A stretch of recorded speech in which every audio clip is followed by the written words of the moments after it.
दर्शक बंधु मीतु रेसिपी को आपको स्वागत। मुझे आज तैयारी करी मटर आउ बैगण आलू भजा। देखो मुझे भल प्रोसेस तैयारी करी निश्चय को देखिए। मो चैनल को लाइक सब्सक्राइब निश्चय करेंगे।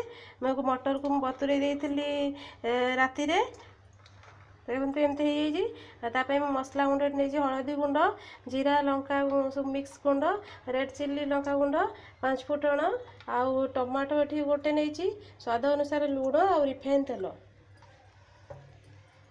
चलो मुझे गैस को ऑन कर नौची गरम होगापाई आप किसी समय छाड़देवे।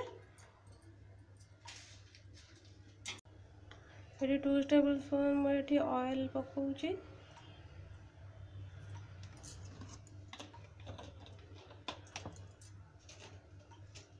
मुझे गोटा लंका पकाऊँगी। आप चाहिए को स्किप करेंगे। मुझे पकाऊँगी भल बासीबाई।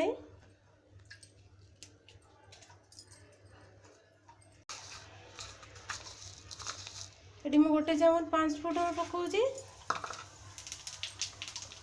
मटर को भल भाव में आप धोईकी पानी छड़ेकी रखी थे मटर को पकई ने आगे।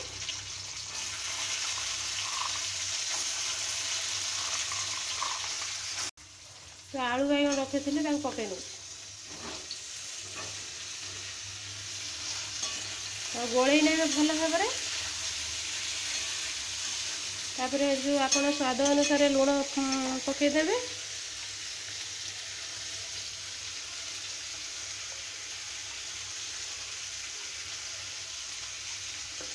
हल्दी गुंड 1/2 स्पून पकईदेवे। लंका गुंड पकईने। जो टमाटो रखी टमाटो भी पकईदेवे गोलई ने।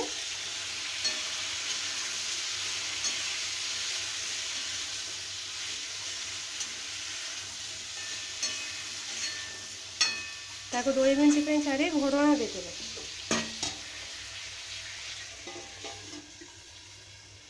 करवा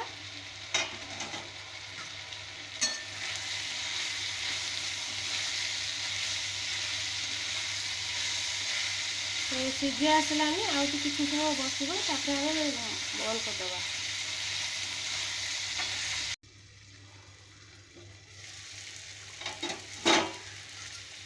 देखो ये मटर बैगण भजा ये चेक कर ना आउ सीझी आसला बैगण भी हो गला। गैस को ऑफ कर नौची। चलतु ऑफ करना। देखो ये आम प्रस्तुत होगा मटर आलू बैगण भजा। आपड़ या घरे निश्चय ट्राए करूँ। बहुत भल लगे पखाड़ कि गरम कि रुटी भी आपको खाइबे निश्चय भल लगे। मो चैनल को लाइक शेयर और सब्सक्राइब करने के भूलें। नमस्कार।